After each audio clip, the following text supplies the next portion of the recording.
Hello दोस्तों, हम फिर आ गए थे कहानी केयरिंग हस्बैंड, जिसको लिखा है श्रेया जी ने और उसका क्रेडिट भी इन्हीं को जाता है। सो दोस्तों, हमारी इस कहानी के पूरे एपिसोड नंबर आपके 98 हो चुके हैं। हम देखते हैं अगली कहानी में क्या होता है। शुरू करते हैं कहानी का एपिसोड नंबर 99 और देखते हैं कहानी में क्या होता है। कबीर जब से अंदर आया था तब से उसकी आंखें किसी को ढूंढ रही थी और ये बात समर भी नोटिस कर ली थी। फिर वो कबीर के पास जाते हुए बोला कि मैं कब से देख रहा हूँ तेरी आंखें किसी को ढूंढ रही हैं। फिर वहीं अपने गुस्से को वहीं पुराने वही एक सेकेंड फिर वहीं अपने पुराने नौटंकी आधा अंदाज में बोला, कबीर कपूर किसी को ढूंढ रहा है। वो इंसान सच में कोई महानी होगा जो इंसान किसी से सीधे मुंह तक बात नहीं करता। आज उसकी आंखें किसी को ढूंढ रही हैं। वो इंसान से तो मिलना ही होगा। वहीं समय की बकवास बातें सुनकर कबीर ने उसे घूर कर देखा। कबीर को इस तरह खुद को घूरता देख समर डर गया। फिर खुद को संभालते हुए हिम्मत करके बोला, तेरी आंखें में मैं नहीं डरने वाला, समझा तू। इन अपनी लाल आंखों से किसी और को घूर कर देखना। भले ही समीर ऐसा बोल रहा था पर वही जानता था वो कितना डर गया था कबीर के इस तरह से देखने की वजह से। कबीर सच में एक जीता जागता हैवान था। ये बात समय बहुत अच्छे तरीके से जानता था। अगर उसे गुस्सा आ जाए तो ये नहीं देखता था सामने कौन है, वो उसे भयानक सजा ही देता था। इसलिए ही उसकी करीबी भी कबीर को गुस्से से बहुत डरते थे। समर बोला, मुझे पता है तू श्रेया को ढूंढ रहा है। ये सुनकर कबीर बोला, भाभी भाभी है वो, तेरी भाभी। ये सुनकर समर का मुंह बन गया। और हाँ, मुझे पता है। फिर वो धीरे से बोला, जल कुकड़ा कहीं का। कबीर ने सुन लिया था पर उससे कुछ नहीं कहा। समर सही कह रहा था कि वो श्रेया को ढूंढ रहा था। वो देखना चाहता था कि उसने श्रेया के जो लहंगा भेजा था वो उसे पसंद आया या नहीं आया, वो उसमें कैसे लग रही होगी। कबीर को इस लहंगे के बारे में चिराग ने बताया था। जब वो उस दिन रिया से मिलने मॉल में गया था तो उसने नोटिस कर लिया था कि श्रेया को वो लहंगा कितना पसंद आया था और उसकी कीमत देख कर उसने उसे छोड़ दिया। और चिराग ने ये बात कबीर को बताई थी।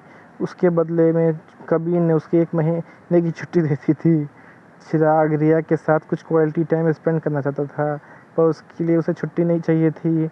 पर उसे ये पता था कि अगर उसने अपने भाई से छुट्टी मांगी तो वो कभी भी हाँ नहीं बोलेगा। वो ये सब सोच ही रहा था कि उसने चिराग की बातें सुन ली थी और कबीर को सब सच बता दिया था। और जैसा कि उम्मीद थी उसके भाई ने उसके बदले में छुट्टी दे दी थी। सब आपस में बात कर रहे थे कि उन्होंने देखा कि रिया आ चुकी थी और वो आज बहुत ज़्यादा ही सुंदर लग रही थी। चिराग तो रिया पर अपनी आंखें नज़रें हटा ही नहीं पा रहा था और चिराग को इस तरह खुद को देखता देख रिया कि गाल अपने आप लाल हो गए। पर सबकी नज़र रिया के बाजू में खड़ी श्रेया पे थी क्योंकि सब में आज पहली बार श्रेया को देखा था। उन्हें समझ नहीं आ रहा था ये लड़की है कौन जो रिया के साथ है, पर वे देख सकते थे कि वो उनकी बहुत करीब है क्योंकि वो सबसे हंस के बात कर रही है। यहाँ तक कि वो लड़की कपूर फैमिली के भी करीब है। ये देख के सब हैरान थे। भले ही वो लोग पार्टी में आए हुए थे पर वो लोगों की भी इतनी हिम्मत नहीं थी कि वो लोग जाकर उन लोगों से इस बारे में बात कर सकें। ये सब देख के सब लोग उस लड़की को आइडेंटिटी जानने की क्यूरियस हो रहे थे। आपस में बात करने लगे कि ये लड़की कौन है, क्या कोई इससे पहचानता है। पर श्रेया के बारे में किसी को कुछ नहीं पता था। वहीं कबीर की शादी के बारे में सबको पता था पर वो ये नहीं जानते थे कि उसकी शादी किससे हुई है। इसलिए कोई भी श्रेया को देख के पहचान नहीं पाया कि वो कौन है। बहुत सारे लड़के तो श्रेया को देख के ही पागल हो गए थे। वहीं उन्हें तो पता नहीं था कि कोई उन्हें अपनी खा जाने वाली नज़रों से देख रहा था। कबीर ने भी जब श्रेया को देखा तो बस देखता ही रह गया, यहाँ तक कि अपनी पलक झपकाना तक भूल गया क्योंकि आज श्रेया सच में बहुत सुंदर लग रही थी। पर जब उसने देखा कि सब उसकी प्यारी बीवी को कैसे घूर घूर के देख रहे हैं तो उसका गुस्सा आने लगा। उसका मन किया कि वो सबकी आंखें ही नोच ले, पर उसने अभी अपने गुस्से को कंट्रोल किया क्योंकि वो चिराग और रिया का इतना बड़ा दिन ख़राब नहीं करना चाहता था। पर वो ये बस अब बर्दाश्त भी नहीं कर सकता था कि कोई उसकी वाइफ को देखे। इसलिए वो श्रेया के पास गया और उसकी कमर पे अपने हाथ डालकर उसे अपनी तरफ खींच लिया। कबीर के इस तरह करने की वजह से श्रेया सीधे जाकर कबीर के सीने से टकराई। उसे समझ नहीं आया कि उसके साथ अभी हुआ क्या। फिर उसने कबीर की तरफ देखा और कबीर को गुस्से में देखकर वो हैरान हो गई। उसे समझ नहीं आया कि कबीर गुस्से में क्यों है, पर उसमें इतनी हिम्मत नहीं थी कि वो पूछ सके कि वो गुस्से में क्यों है, क्योंकि उसे अच्छे से पता था कि अगर उसने कुछ भी कहा तो कबीर का गुस्सा और बढ़ ही जाएगा। इसलिए वो वैसे ही खड़ी रही, पर उसे बहुत शर्म आ रही थी क्योंकि वहाँ पर बहुत सारे लोग थे और कबीर ने उसे कमर से पकड़ रखा था। फिर वो धीरे-धीरे से बोली, "हब्बी, आप क्या कर रहे हैं? यहाँ बाहर बहुत सारे लोग हैं।" पर कबीर ने श्रेया की बातों को इग्नोर किया और वैसे ही खड़ा रहा। वहीं खुद को इस तरह इग्नोर होता हुआ देख श्रेया का मुँह बन गया। पर वो कबीर की वजह से अपना मूड ख़राब नहीं करना चाहती थी, क्योंकि आज उसकी बेस्ट फ्रेंड की एंगेजमेंट थी। इसलिए उसने कबीर को इग्नोर किया और फिर रिया और चिराग की तरफ देखने लगी। वहीं कबीर के इस एक्शन से सबकी आंखें बड़ी हो गईं और उन सब ने जल्दी से अपनी नज़रें श्रेया पर से हटा लीं। उन्हें अब समझ आ गया था कि उन लोगों ने कितनी बड़ी गलती कर दी थी। ये बात अब किसी से छुपी नहीं थी कि कबीर ने शादी कर ली है और अब कबीर और श्रेया के इतने करीब देख के वो लोग समझ गए थे कि कबीर ने जिससे भी शादी की है वो यही लड़की है।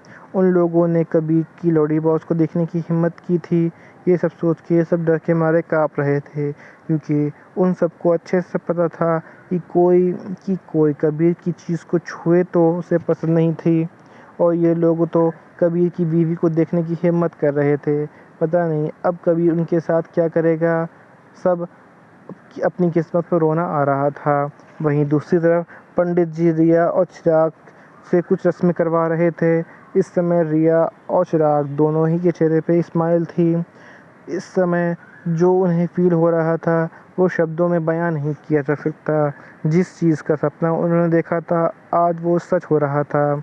वहीं श्रेया जो सब देख रही थी उसके चेहरे बहुत प्यारी मुस्कान थी। वहीं कबीर जो श्रेया को देख रहा था उसके चेहरे पे स्माइल देखकर भी वो खुश था। इसमें कोई शक नहीं था कि वो ये सब सारी चीज़ें एंजॉय कर रही थी। वहीं कबीर की मॉम दूर खड़े होकर सब देख रही थी और वो अपने बच्चों को खुश देखकर वो भी बहुत खुश हो रही थीं। कबीर के डैड भी आज बहुत खुश थे। तभी म्यूज़िक बजने लगा और ये सब देखकर स्टेज पे आ गए और डांस करने लगे। तभी एक लड़की आकर रिया को स्टेज पे ले गई। ये देखकर हूटिंग करने लगे, डांस डांस डांस। तभी म्यूज़िक चेंज हुआ।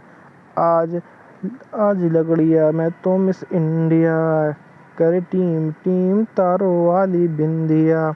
ये गाना सुनकर रिया ने चिराग की तरफ देखा जो इससे स्माइल करके देख रहा था। ये देखकर फिर रिया के फेस पे भी स्माइल आ गई। फिर वो डांस करने लगे।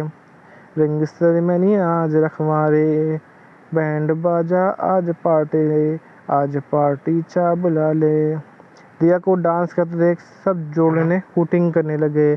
सबके चेहरे पे स्माइल थी। वहीं रिया को डांस करते देख श्रेया को भी डांस करने का मन था, क्योंकि उसे बचपन से ही डांस करना बहुत पसंद था। पर फिर उसने अपने पास खड़े शैतान की तरफ देखा जो एक्सप्रेशनलेस खड़ा था। उसे देखकर ऐसा लग रहा था कि उसे इन चीज़ों में कोई इंटरेस्ट नहीं है।